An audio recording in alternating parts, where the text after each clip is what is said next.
नमस्कार, मैं श्यामगिरी। आप देख रहे हैं टीएफडी न्यूज 24। टीएफडी न्यूज 24 में आप सभी दर्शकों का स्वागत है। बिहार में फिर एक बार राजनीति गर्म माहौल बना रखी है और इस गर्म माहौल के बीच लालू प्रसाद यादव के दफ्तर में जो प्रदेश कार्यालय है आरजेडी का, उसमें खुशी की लहर मची हुई है। हाँ, यह बात अलग है कि 30वां स्थापना दिवस आरजेडी का चल रहा है, उसमें खुशी की भी बात है। सत्ता भी वहां से आई है, सत्ता गई भी है, राजनीति हुई है और राजनीति चल रही है। लेकिन नीतीश के गहरी दोस्ती का एक नजारा भी देखने को मिला। ऐसे में इस वक्त नीतीश कुमार लालू प्रसाद यादव के बहुत ही ज्यादा करीब जा रहे हैं और यह चीजें लालू प्रसाद और नीतीश कुमार की केमिस्ट्री जो है ना, वह हमेशा से रही है दोस्ती की। हमेशा दोस्ती वह कायम रही शुरू से, जयप्रकाश नारायण के वक्त से, जब यह लोग दोनों छात्र नेता थे तब से।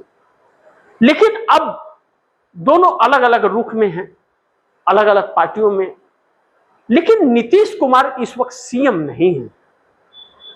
लेकिन नीतीश कुमार का काम करने का इस वक्त का जो तरीका भारतीय जनता पार्टी पर शिकंजा कसने का है, जिस तरह सम्राट चौधरी सरकार पर शिकंजा कसे हुए हैं और सभी सरकारी कार्यों का निरीक्षण कर रहे हैं, रिपोर्ट कार्ड मंगा रहे हैं, तो भारतीय जनता पार्टी ने भी एक दांव चला। नीतीश कुमार सीएम की कुर्सी से हटने के बाद किसी से भी मिल सकते, किसी व्यक्ति के लिए भी मिलना बहुत आसान था। नीतीश कुमार से 8 से 10 के वक्त वो मिलते थे। लेकिन अब सरकार उस पर निगरानी करने लगी कि अब पूरा डिटेल्स बताना पड़ता है, क्या बात करना है आपको, क्यों बात करना है, क्या करते हैं आप, कहां से है, किससे आपके संबंध है, किसके जरिए आए, सारी रिकॉर्ड देना पड़ते हैं।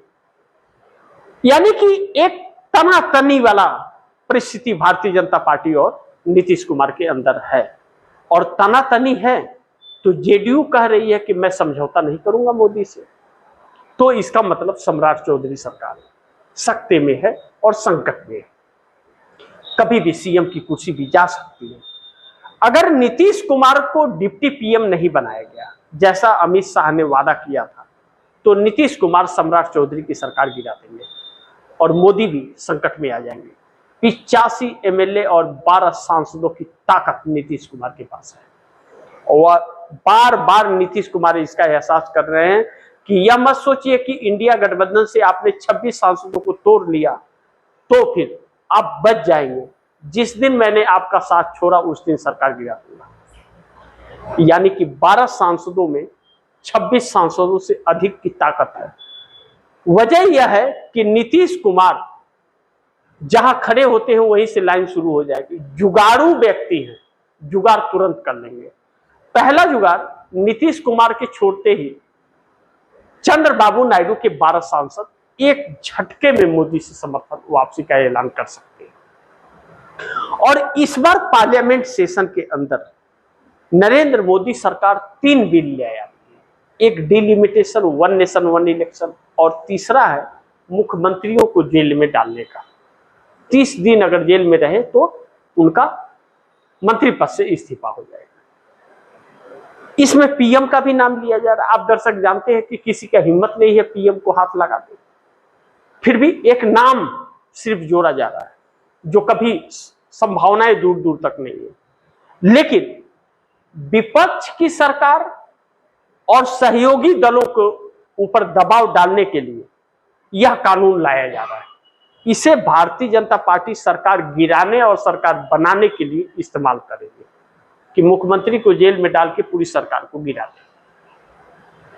यह सोच उसकी है और यह बात चंद्रबाबू नायडू को समझ आया, तो चंद्रबाबू नायडू ने कड़े तेवर दिखाए मोदी को और अब बात बिगड़ गई है। अब टूटी हुई इंडिया गठबंधन जो है, जो 240 में 26 सांसद कम हो गए, 22 उसमें से डीएमके के उन सांसदों पर डोरे डाले जा रहे हैं, लेकिन उनके भी पोल खुल गए। कि अंदर खाने जो समझौता चल रहा था, पोल खुल गया। 35 करोड़ में एक एक व्यक्ति को खरीदा जा रहा था।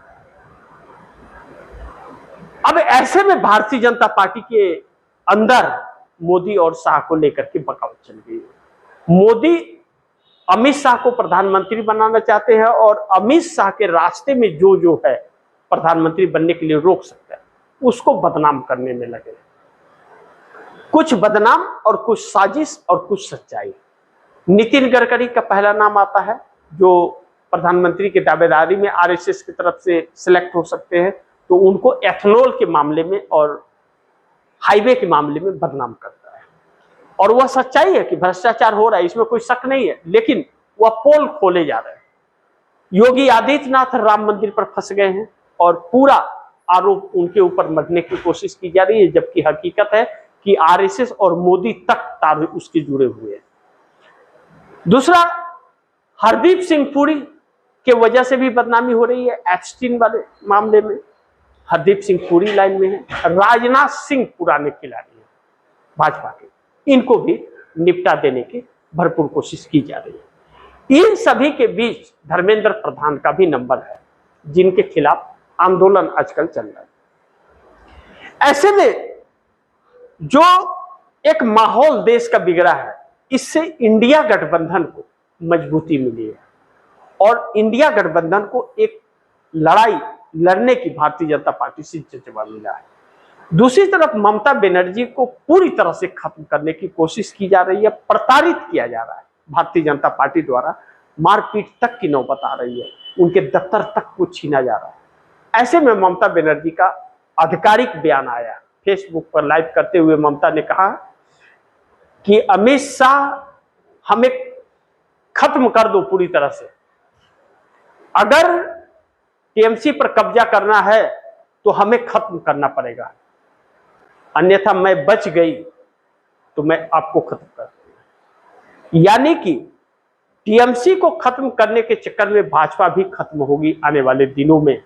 नंबर भाजपा के बेगा। अगर केंद्र की सरकार गिर गई और इंडिया गठबंधन की किसी भी तरह से सरकार बन गई, तो फिर शुभेंदु अधिकारी जैसे लोग या मोदी शाह जैसे लोगों की फिर बहुत ही बुरा हाल होने वाला है। यानी कि अब इन्हें के कानून को इनके ऊपर आजमाने का वक्त आ गया है।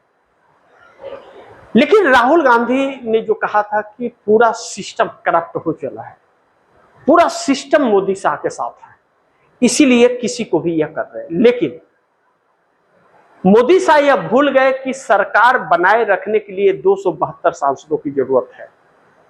चाहे इंडिया गठबंधन को तोड़ ले, चाहे एनडीए पूरे साथ ले ले, लेकिन 240 सांसदों का होना जरूरी है भारतीय जनता पार्टी पे। और अब उन्हीं भारतीय जनता पार्टी के 240 सांसदों में दरार आ रही है मोदी शाह के खिलाफ। ऐसे में मोदी शाह के लिए मुश्किलें बढ़ रही हैं और अब आरएसएस अपने काम में लग गया है कि मोदी शाह को हटा करके फेंक दिया जाए, क्योंकि पहली बार मोहन भागवत आरएसएस के प्रमुख, उनको मीडिया से राम राम कह के भागना पड़ रहा है, उनके पास जवाब नहीं है। मोदी शाह ने बहुत बुरी तरह से फंसा दिया है। अब ऐसे में कहीं चेहरा दिखाने के लिए न तो भाजपा बची है और न तो आरएसएस बचा है। एनडीए गठबंधन के घटक दल पीछा छुड़ाते हुए नजर आ रहे हैं मोदी सरकार से, क्योंकि उन्हें सवर्ण का वोट चाहिए और ऐसा कर्म इन्होंने कर दिया कि हिंदुत्व को भी नकाब उतार दिया और देशभक्ति पर भी नकाब उतर चुका है। लोग आक्रोशित और गुस्सा हैं। भारतीय जनता पार्टी के वोटर ही भारतीय जनता पार्टी से नाराज हो गए हैं, तो चुनाव आयोग क्या खाक जिताएगा। ऐसे में इंडिया गठबंधन को मजबूती मिल रही है। देखना यह महत्वपूर्ण होगा कि अब यह जंग किस हद तक जाती है, लेकिन नीतीश नायडू का कभी भी ऐलान हो सकता है मोदी से 30 सांसदों के साथ समर्थन वापस लेने का। बाकी आप दर्शक क्या सोचते हैं, आप दर्शकों की क्या राय है, क्या सुझाव है, कमेंट बॉक्स में जरूर दीजिएगा। इस खबर को ज़्यादा से ज़्यादा शेयर कीजिएगा, अपने दोस्तों को भी कहिएगा आगे शेयर करें। और आपने TFD News 24 को सब्सक्राइब नहीं किया, सब्सक्राइब कर लीजिए, अपने दोस्तों को भी कहिएगा सब्सक्राइब करें। मिलते हैं अगली खबर के साथ, तब तक के लिए नमस्कार।